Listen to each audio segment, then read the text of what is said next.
بسم اللہ الرحمن الرحیم۔ ذی الحجہ کا مہینہ جو ہے شروع ہونے والا ہے، اور آپ کو پتہ ہے کہ اسی سے سیریز ذی الحجہ کے مہینے سے ریلیٹڈ سیریز چل رہی ہے، جس میں آپ کو سارے مسائل کے بارے میں بتا رہا ہوں۔ قربانی کس کے اوپر ہے، کس کے اوپر نہیں ہے، کون کیسے قربانی کر سکتا ہے، کیسے نہیں کر سکتا، آل ڈیٹیل جو بھی اس کے اندر ہے ساری، آج کل کے حساب سے جو بھی لوگوں کو مسئلے مسائل درپیش ہوتے ہیں اس سے ریلیٹڈ ساری چیزیں میں آپ لوگوں کے ساتھ شیئر کر رہا ہوں۔ آج کا جو پہلا کانٹینٹ ہے وہ ہے کہ مقروض پر قربانی کا حکم، یعنی جو قرض جس کے اوپر ہے وہ قربانی کر سکتا ہے کہ نہیں۔ اگر کسی شخص کے ذمے قرض ہے، جب قربانی کا حساب کریں گے تو ٹوٹل رقم سے اس کا قرض کو منفی کریں گے۔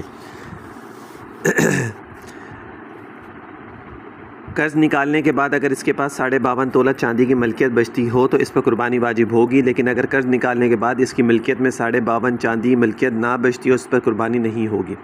اگر کسی کے اوپر قرض ہے اور اس کے اوپر رقم ہے تو وہ پہلے قرض کی رقم اپنی دیکھے گا میرے پاس کتنی ہے۔ اگر وہ ساری قرض کی رقم نکالنے کے بعد اس کے پاس 52.5 تولہ چاندی کی ملکیت بچتی ہے تو قربانی ہے، ورنہ نہیں ہوگی۔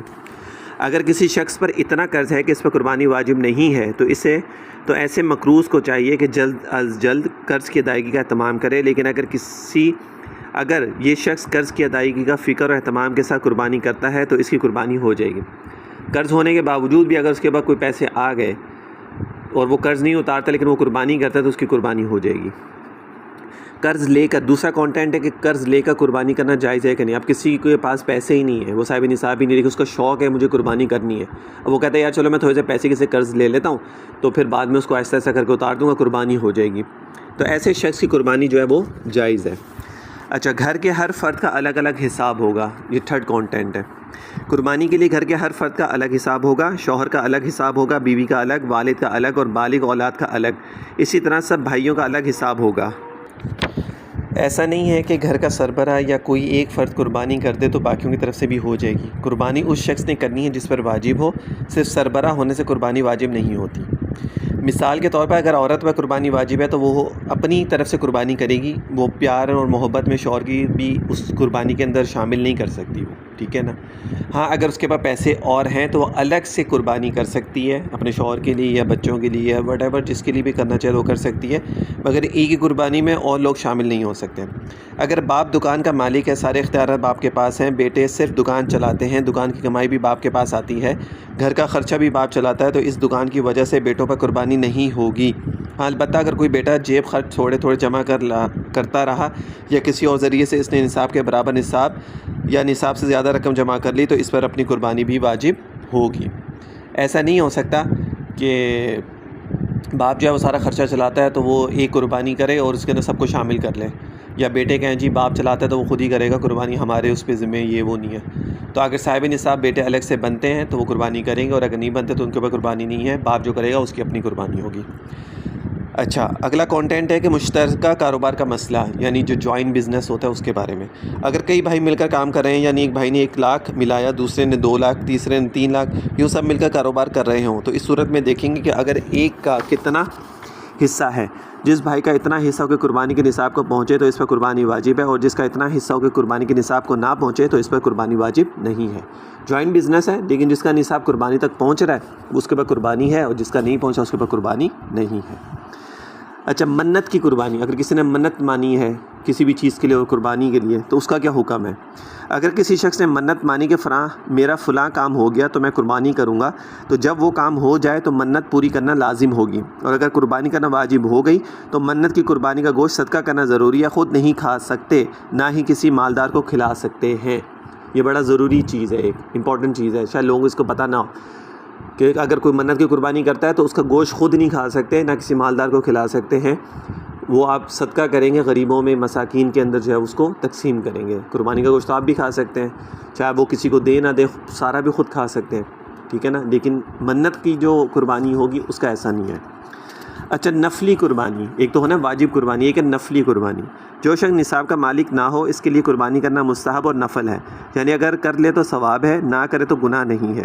اسی طرح جو قربانی کسی دوسرے زندہ یا مرحوم شخص کی طرف سے کی جائے وہ نفلی قربانی ہوگی، کیونکہ انسان تو چلا گیا نا، اب اس کے اوپر کوئی واجب فرض کا تو مسئلہ نہیں ہے، تو اگر آپ کسی کے نام سے بھی کرتے ہیں نفلی قربانی ہوتی ہے اور اس کا ثواب انسان کو بہت زیادہ ملتا ہے۔ اچھا، یہ آج کل بھی بہت ہوتا ہے دوسرے کی طرف سے قربانی کرنا. تو اب اس کا کیا طریقہ ہے؟ میت کی طرف سے قربانی کرنا جائز ہے. میت کی طرف سے قربانی کرنے کا مطلب یہ ہے کہ قربانی اپنی طرف سے ہوگی اور ملکیت بھی قربانی کرنے والے کی ہوگی، البتہ ثواب میت کو پہنچے گا. اسی لیے ایک نفلی قربانی کئی مرحومین کی طرف سے کرنا جائز ہے. ایک قربانی کا ثواب آپ کئی لوگوں کو پہنچا سکتے ہیں نفلی قربانی میں، لیکن جو واجب ہوتی ہے وہ صرف ایک فرد کی ایک ہی قربانی ہوتی ہے. البتہ اس ایک نفلی قربانی کا مالک جو میت کی طرف سے قربانی کر رہا ہے ایک ہونا چاہیے. کئی لوگ مل کر ایک قربانی میت کی طرف سے کریں تو ایسا کرنا جائز نہیں ہے.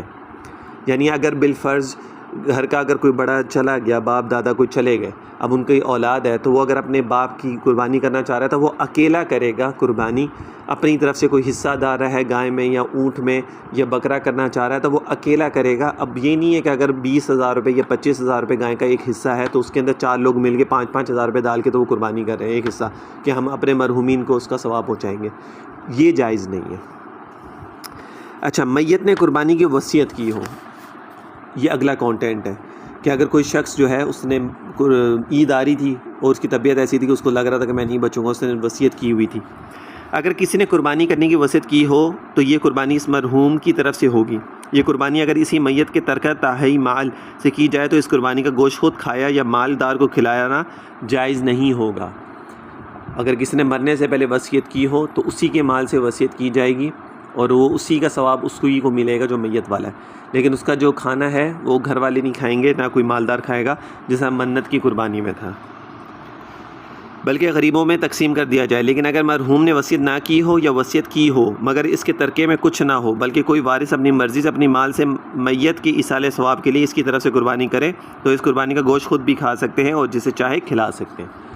اگر تو میت نے وصیت کی کہ میری طرف سے قربانی کر دینا اگر میں نہ بچوں تو پھر اس کا جو گوشت جو بھی ہوگا وہ صدقہ کرنا پڑے گا، غریبوں میں کھلائے گا. گھر والے خود نہیں کھا سکتے، کسی مالدار کو نہیں کھلا سکتے. لیکن اگر میت نے وصیت نہیں کی لیکن اس کے گھر والے جو ہیں اس کا مال بھی نہیں ہے لیکن اس کے گھر والے جو ہیں اس کی طرف سے وہ کرنا چاہ رہے ہیں ایصال ثواب کے لیے نا، اس کو وہ کرنا چاہ رہے ہیں، قربانی کرنا چاہ رہے ہیں، تو اس قربانی کا گوشت خود بھی کھا سکتے ہیں اور جسے چاہیں کھلا سکتے ہیں. تو یہ کچھ آج کے کانٹینٹ تھے جو بڑے امپورٹنٹ تھے. انشاءاللہ تعالیٰ کل کی ویڈیو اس چیز سے ریلیٹڈ ہوگی اور آگے ابھی اور بھی بہت سارے کانٹینٹ ہیں، تو ویڈیوز کو ضرور دیکھا کریں، آگے لوگوں کے ساتھ ضرور شیئر کیا کریں تاکہ جو ہے آپ کو بھی بہت ساری